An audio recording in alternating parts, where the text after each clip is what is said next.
मेरी यही प्रॉब्लम है, मैं ओवर शेयरिंग हूँ। मैं कुछ भी बताने लग जाती हूँ मतलब जो चीज़ें मुझे नहीं भी बतानी होती मैं वो भी बताने लग जाती हूँ। Hello guys, welcome back to my channel to a brand new video. This is my first video जिसमें मैं बिल्कुल ऐसे सिट एंड टॉक कर रही हूँ। I am bit nervous, I am bit excited, it's some mix feelings and मेरे को ये भी नहीं पता है कि मैं ये वीडियो सच में अपलोड करूँगी या नहीं। The main motive of making this video is to share the experiences जो मैंने अपने फर्स्ट ट्रिप पे फेस की और जो मेरे को ऐसा लगा कि हाँ, ये सारे एक्सपीरियंसेस मैं आपसे शेयर कर सकती हूँ। पहली बात, जब मैंने अपने घर पे पूछा कि हाँ मेरे को वृंदावन जाना है, एंड द इमीडिएट आंसर उनका यही था कि उन्होंने मुझे कहा ठीक है जाओ। एंड आई वॉज एक्सपेक्टिंग कि मेरे को कहेंगे कि शायद नहीं जाओ या ना Indian parents. So I was expecting the answer to be yes in first trial. And सबसे इंटरेस्टिंग बात तो ये थी, जिस दिन ये डिसाइड हुआ कि हम वृंदावन जा रहे हैं उस दिन से, जाने वाले दिन से एक दिन पहले तक भी हम रोज़ ही जी मीट पे पता नहीं क्या बातें कर भाई। और ये चल रहा है हमारा प्लानिंग रात के कि हम बस टाइम पास कर रहे हैं जितना हो सकता है उतना टाइम। और इन्होंने मुझे ये कहा है कि मेरी गंदी वीडियोस मत बनाना, बट मैं तो बनाऊंगी। सो फर्स्ट थिंग हमारी जो गलती थी, हमने अपना एक पर्टिकुलर बजट नहीं प्लान किया था कि हाँ हमें इस बजट में जाना है, या फिर हमारी चीज़ें जो एक्सपेंसेस होगी वो सारी कितनी होगी। ना ही हमने ये सोचा था कि हम किस किस दिन क्या क्या चीज़ें ऐसे कैप्चर करेंगे ताकि हमारा दिन वेस्ट होने के बजाय अच्छी जगह पे इन्वेस्ट हो जाए। जैसा कि आप लोगों ने भी ब्लॉग्स में देखा होगा, तो मैं वो पुरानी डे 1 डे 2 डे 3 रिपीट नहीं करना चाहूँगी, आप लोगों ने देख रखा होगा। अगर किसी ने नहीं देखा है तो आप जाके देखो, इस आई बटन पे मैं सारी वीडियोस अटैच कर दूँगी, आप देख लेना। इधर या इधर कहीं तो आएगी आई बटन। फर्स्ट टाइम में इंसान से गलतियाँ होती है। सो एंड मैं एक ये भी कहना चाहूँगी कि आप रात में वृंदावन ना ही पहुँचो तो सही होगा, आप दिन दिन में चले जाओ, आपको ऑप्शंस मिल जाएंगे कि हाँ आप एक जगह नहीं, आपको रूम्स मतलब आपकी चॉइस के हिसाब से मिला, आप दूसरी जगह ट्राई कर लो, तीसरी जगह try. But luck by chance हमें हमारे ऑटो वाले ने जहाँ छोड़ा था वहाँ दो अच्छे रूम्स अवेलेबल थे। वो थी सी के आश्रम आई गेस। हम वहाँ पे गए और हमें वहाँ पे रूम्स वगैरह मिल गए, हम वहाँ पे रुके। रूम्स तो डिसेंट थे, प्राइस भी डिसेंट थी। एंड वहाँ पे भी हमसे गलती हुई, हमें लगा कि हम 3 लोग हैं तो हमें ट्रिपल बेड चाहिए होगा, तो हमने ट्रिपल बेड का रूम बुक किया। बट वो एक बेड तो हमारा ऐसे ही चला गया और उसकी यूज़ भी नहीं, हम 3 तो एक बेड पे सो रहे थे। और ऐसा भी नहीं था कि बेड छोटी थी, अच्छे से एडजस्ट हो गया। इन पॉइंट स्टार स्टार स्टार बना के एक पॉइंट कहना चाहूँगी, आप सैटरडे संडे मत जाना।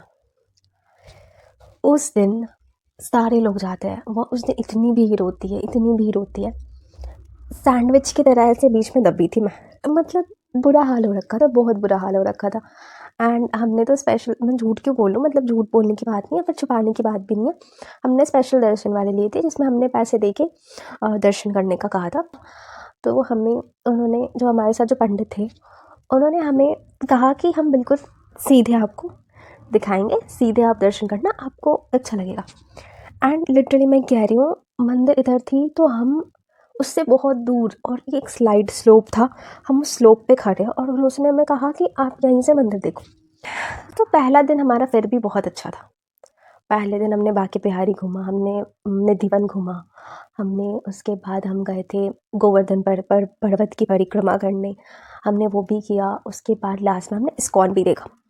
बहुत अच्छा था पहला दिन हमारा। और सबसे फर्स्ट डे जब हम 25 को पहुँचे तो हमने प्रेमानंद महाराज जी के भी दर्शन किए। वो तो भाई वो बहुत ही स्पेशल था, बहुत स्पेशल। एंड जब बीच में जब प्रेमानंद महाराज जी की वो बंद हो गई थी ना यात्रा, तो हम ऐसा कह रहे थे खुद को, अच्छा वो हम चले गए, वरना फिर वो बंद हो जाती तो हमें दर्शन का मौका नहीं मिलता। बहुत अच्छा था वो एक्सपीरियंस, बहुत ही प्यारा था। हमें सेकेंड डे बरसाना जाना था, राधा रानी महल देखने। हम सुबह आराम से 9-10 बजे उठ के नहा के खा कर आराम से जा रहे हैं, जैसे हम तो पार्क में टहलने जा रहे हैं। मस्त हमने नाश्ता किया, हमने आराम से तैयार हो गए हम। उसके बाद हम जब ऑटो में बैठे बरसाना जाने के लिए, तो ऑटो वाले भैया ने हमें कहा कि ठीक है मैं बरसाना लेके जाऊँगा, 900 लगेगी 3 लोगों की, आना जाना दोनों। तो हमें कहा 900 लगेंगे 3 लोगों के, बरसाना जाके वापस ला। अब मैंने कहा चलो ठीक है ठीक है। वो हमें आधे रास्ते लेके जाने के बाद उन्होंने हमें कहा कि हम तो आपको रावल गाँव लेके आए जहाँ पे राधा रानी का जन्म हुआ था, उनकी जन्मभूमि थी। हम आपको बरसाना नहीं लेके जा रहे क्योंकि ये मेन है, बरसाना तो आप बाद में भी जाओगे, उन्होंने ऐसा कहा। अब हम तो बीच में ऐसे फंस गए ना, अब हम ना ही आगे जा सकते ना ही पीछे जा सकते। उसके बाद हमने सोचा चलो कोई बात नहीं, जो मोमेंट है उसको एंजॉय कर लिया जाए। हम रावल गाँव घूमा हमने, उसके बाद हमने 2-3 जगह और घूमी आसपास की। फिर हम वहाँ से गोकुल चले गए। गोकुल में हमने घूमा, गोकुल की गलियाँ घूमी, वो भी काफ़ी प्यारा था। गोकुल तो हमारे बकेट लिस्ट में भी नहीं था, फिर भी हम गोकुल को गए। अच्छा था एक्सपीरियंस, बहुत अच्छा एक्सपीरियंस था गोकुल का भी। उसके बाद जब हमें मथुरा जाना था तो हम मथुरा गए, मथुरा पे हमने घूमा, मथुरा का भी एक्सपीरियंस बहुत अच्छा था। थर्ड डे जब हमने सोचा कि चलो दोबारा हम बरसाना घूम के आते हैं, बट उस दिन ऐसा हुआ कि हमें पता चला कि हमारे जो होटल वाले अंकल थे उन्होंने हमें कहा कि मंदिर खुलती है, वो मंदिर भी 12 बजे तक खुली होती है, फिर 5 बजे खुलती है, बीच में 4-5 घंटे का गैप होता है। तो हमने सोचा चलो ठीक है, हम 1-2 बजे पे निकले तो हम 3-4 बजे तक पहुंच जाएंगे, फिर हम बरसाना घूम के वहीं से हम बस लेके डायरेक्ट दिल्ली पहुंचेंगे। दिल्ली नहीं, परी चौक, मतलब ग्रेटर नोएडा। बट चीज़ें हुई बहुत अनएक्सपेक्टेड। हम आधे रास्ते पे थे तो हमें पता चला कि बरसाना की जो बस स्टैंड है वहाँ से आप डायरेक्ट न्यू दिल्ली जा सकते हो, मतलब आप वहाँ से जा ही नहीं, वहाँ से बस चलती ही नहीं ग्रेटर नोएडा की। वो आपको हाईवे पे छोड़ देगी रात के 8-9 बजे, तो हाईवे पे 3 लड़कियाँ क्या करेगी। फिर हमने वहाँ से यू टर्न ले लिया। तो 3 बार जब भी हमने कोशिश की कि हम बरसाना जाए, बीच में बहुत सारी प्रॉब्लम्स क्रिएट हुई, बहुत सारी। We don't know the reason, क्यों कैसे, शायद भगवान नहीं बुला रहे थे हमें, उन्होंने सोच रखा होगा कि कुछ तो बाकी के लिए छोड़ दो, अगली बार आना तो घूम लेना।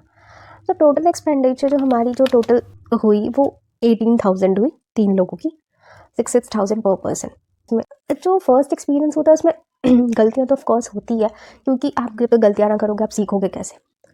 And this was the first time जब मतलब हम अकेले ट्रैवल कर रहे थे बिना हमारे पेरेंट्स। एंड अगर ये सारी चीज़ों को साइड किया जाए तो हमने मज़े भी बिल्कुल बहुत ज़्यादा किए। जैसे अगर अब भी बैठ के आप सोचो ना या फिर कुछ टाइम के बाद भी सोचो तो आपको अच्छा लगेगा कि वो एक्सपीरियंस ही बिल्कुल अनोखा था। मेरा तो बस चलो मैं अभी भी चली जाऊँ वृंदावन। बहुत अच्छी जगह है, बहुत सुंदर, बहुत प्यारी।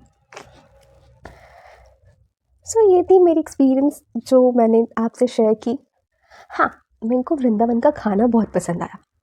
एक तो प्लस पॉइंट कि वहाँ पे प्योर वेज खाना मिलता। दूसरी चीज़, वो लहसुन प्याज का भी यूज़ नहीं करते, बिल्कुल सात्विक खाना। और वो सात्विक खाना इतना टेस्टी होता है, इतना स्वादिष्ट होता है ना कि मेरे को नॉर्मल खाना से अच्छा वो खाना, अगर मुझे वो खाना दे दे तो मैं नॉर्मल खाना छोड़ दूँ, इतना टेस्टी था। बहुत टेस्टी खाना था। हमने जितने दिन में हमने सब कुछ अच्छा खाया वहाँ पे। चीज़ अच्छी थी, वहाँ की लस्सी, अगर आप जा रहे हो निधिवन तो निधिवन से बाहर निकलोगे ना, इनकी एक दुकान है, उनकी आप लस्सी पीना, बाय गॉड बहुत टेस्टी लस्सी होती है, बहुत टेस्टी लस्सी। और जिस होटल के पास हम लोग थे, सीके तीर्थ आश्रम, उसके बगल में एक राधे राधे श्याम करके एक होटल थी। वो ऊपर उनके रूम्स भी थे और नीचे और होटल थी, खाना खाने का अवेलेबल था। उनका खाना बहुत टेस्टी था। ऐसे कुछ कुछ पर्टिकुलर चीज़ें जो मुझे याद है, उस अच्छा था यार एक्सपीरियंस, मतलब बहुत प्यारा एक्सपीरियंस था। So that was it. I hope you guys like it. I don't know. In fact, I'm not sure. So I hope you guys like it. Make sure to like, share, and subscribe to my channel. Thank you for watching. Thank you so much. Bye bye.